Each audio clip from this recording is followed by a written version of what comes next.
Hi, everybody. Welcome to your next math lesson. We are going to be working today on lesson 7.1. So 7.1 is a new unit for us. It's a new unit with new information, new topics, and we're going to work on a lot of different things with this unit. One of the things that we're going to start with is multiplying when you have mixed numbers. And this idea and this concept of doing this problem can be a little challenging. Now, just like when we do other topics, and I'm going to show you a couple of different ways, I want you to find the way that works for you. Okay, so as I show you a couple of different options for how to solve problems like this, I want you to find a way that makes sense in your brain, that makes it to where you can actually find the correct answer, and that helps you understand exactly what you need to do. All right, so we're going to start today by talking about area model. So area model is where you take two numbers and you're going to multiply it, but it's kind of like finding the area of different sections of a rectangle. So what does that mean? Well, I'm going to show you. So if I have the number 28 times 6, you draw your rectangle. On this side we have 6. And then now I'm going to take that number 28 and I'm going to separate it. So separating the number 28, I'm going to use 20 and 8. It's kind of like what you would use for expanded form. 20 plus 8 is 28. Now, with area model, what you do is you literally multiply 20 times 6, because that's what would go in this box. And then 8 times 6, because that's what would go in this box. So 20 times 6 is 120. 8 times 6 is 48. And then you add them together. So 120 plus 48 equals 168. So you could use traditional multiplication, but using area model sometimes for some people is easier. All right? So this is what I mean when I say area model. Now, we are going to take this idea and this concept and we're going to tweak it just a little bit.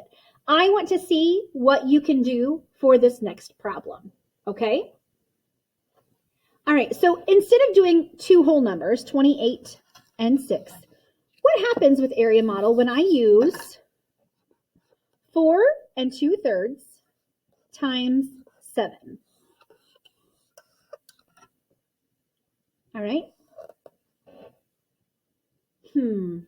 Well, the easy way to do this is a whole number and a fraction, right? So 4 and 2/3. And then on this side we have 7. So what that means is in my very first box here, I'm going to do 4 times 7, because if I go up, it's 4, over, it would be 7. Now, 4 times 7, you know that answer. It is super easy. It is 28. For my next box, I am going to do 2/3 times 7. What is 2/3 times 7? All right, for 2/3 times 7, remember the way that we could do this, we have a couple of options.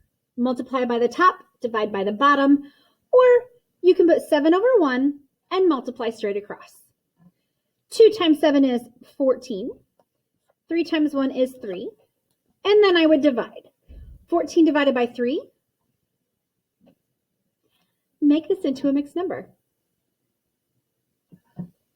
Ha ha ha. Who was up for the challenge? 14 divided by 3 is going to be 4. 4 times 3 is 12, right? So that means 14 minus 12, I would have 2 left over. So 4 and 2/3 should be your mixed number. To show you, I'm going to show you really quickly how I did that. 14 divided by 3.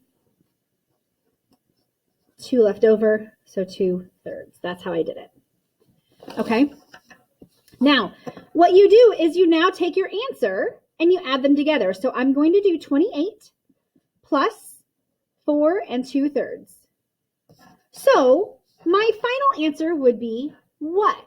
It is a mixed number. Add these together, what do you get? All right, 28, 29, 30, 31, 32. And 2/3. That's how you would do this problem. Using area model can be easy, but it can be tricky. You just have to be very careful with what numbers you're using and what you need to multiply. All right, so now I have another problem that we're going to work on. Notice that I have two mixed numbers. So this time when I set up my area model, my rectangle is going to look a little bit different. I am going to separate my first number, but I also have to separate my second number.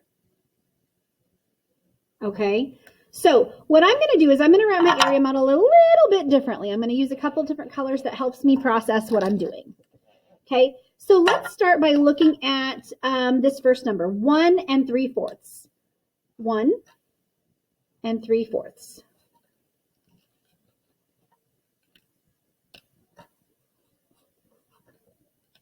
All right, let's look at my next one. We have 2 1/3. Now, the reason why I use different colors is because it's going to help me show you visually. All right, when I look at this problem, I see that this column right here, I'm going to take my orange number, so 1 times my blue number. So I'm going to do 1 times 2. Easy. Let's look at my next box. I'm going to do my orange, because if you go up, it's the orange, times my brown. So over here, this is my brown. So I'm going to do 1 times 1/3. Again, super easy, I think. 1 times 1/3. This is where it gets a little tricky. This time, I'm going to use my pink. So 3/4 times 2 and 3/4 times 1/3. Whoa, looks like a hot mess. Looks confusing. I give up. I quit. No, you're not going to quit. We're going to do the math that goes with it. So we're going to look, I know that this looks a little bit overwhelming. We're going to look at one section at a time. That is going to be the key when you use area model and solving these problems. So I'm going to look just at this very first row.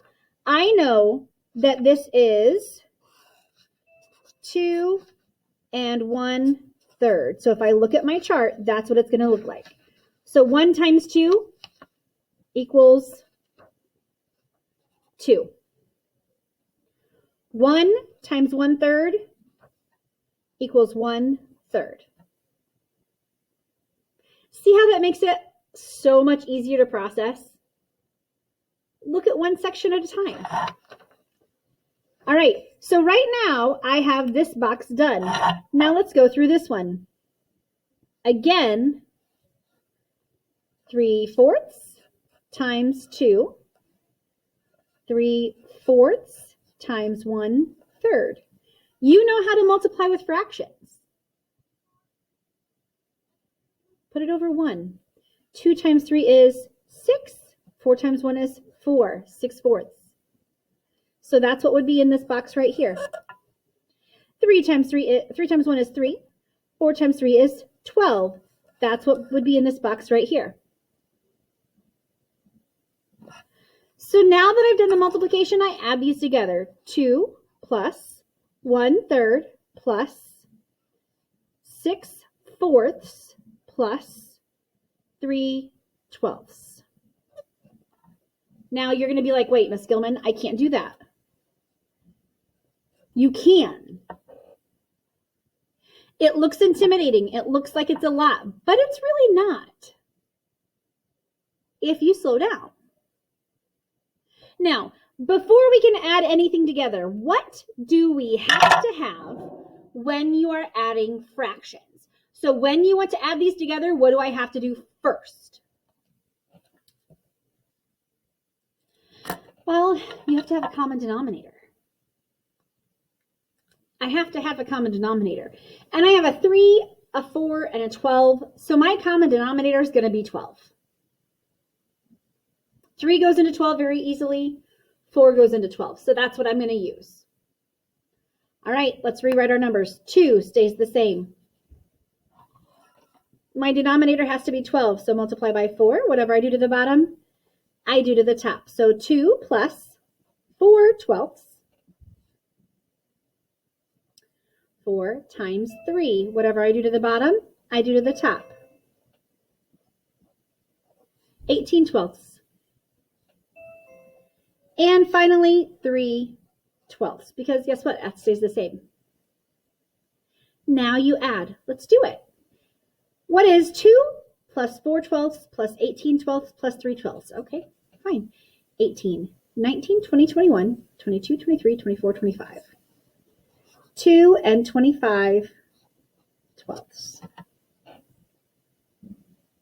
Technically, you're right, but that's not how I like my problem. Simplify this. Rewrite this as a mixed number that does not have an improper fraction. I want you to rename this as a mixed number without an improper fraction. Let's see if you can figure it out. All right, 25 twelfths, the way that I do this, I'm going to look at just that fraction first. 25 divided by 12 is 2 with 1 left over. So the way that I teach my kids is we write 2 and its remainder 1. And then I put my 1 over my divisor. So 2 and 1 twelfths plus 2 equals 4 and 1 twelfth.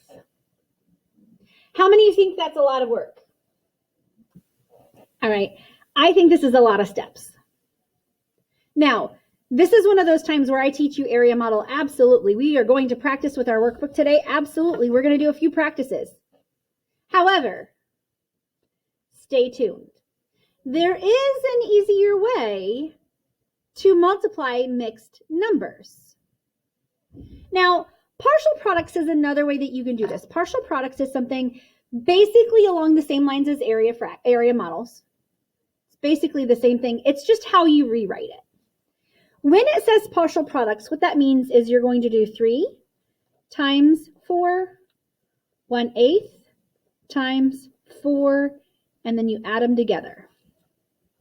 Okay? That's what it means by partial products. So this is in your math workbook, page 233. Go ahead and open up to that page. If you need to pause, do so, but we're going to take notes on this page. Let's go, let's go.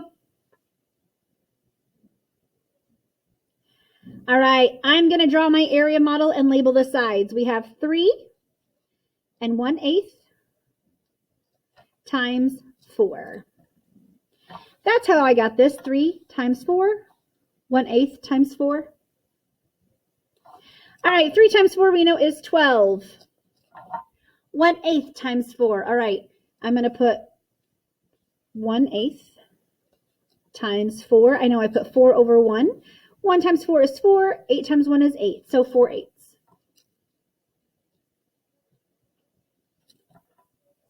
Add them together. What is my final answer for number 1? All right, your answer should have been 12 and 4/8 or 12 and 1/2. Let's try another one. 2 and 3/5 times 1/4. I want you to take a moment and I want you to fix your area model rectangle. Find your 2 problems for partial products. And when you are done, hit continue. I want you, don't worry about working it out. Just try to do those things first. Fix your area model picture and then write your 2 problems for partial products. All right, I went ahead and did my area model picture. We have 2 and 3/5 times 1/4. Your problems should be this. 2 times 1/4. Here's my 2. Here's my 1/4. So this box, I'm looking at 2 times 1/4.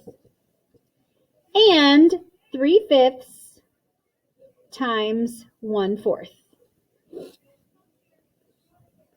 Now, I want you to do the math. I want you to add the answers together, but we are going to go step by step. We're going to start with 2 times 1/4. What is 2 times 1/4? 2 times 1/4 is 2/4, which is also 1/2. Also, and you'll see this in a minute, 10/20. I did that on purpose.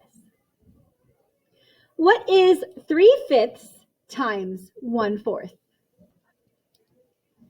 Well, 3 times 1 is 3. 5 times 4 is 20th.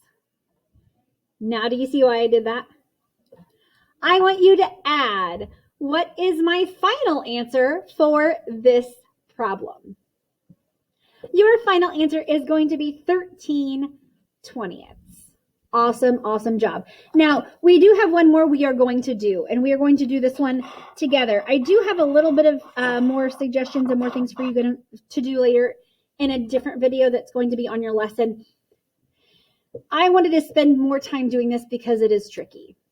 Now, again, tomorrow I am going to teach you another way to do this. And in my opinion, for my brain, it is easier. But for your brain, maybe this is easy. Okay, so let's try this one and do our best. Okay, so area model. I'm going to do 4 1/6 times 1 2/3. That's how I'm going to set up my problem. So let's start by looking at this box here. We're going to do 4 times 1.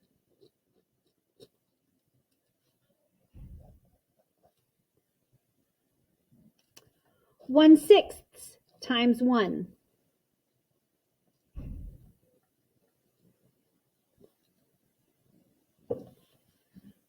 Four times, over here, 2/3. And finally, 1/6 times 2/3. I want you to take a moment and do the multiplication for each of these 4 boxes. What answer would I have for box number 1, which is 4 times 1?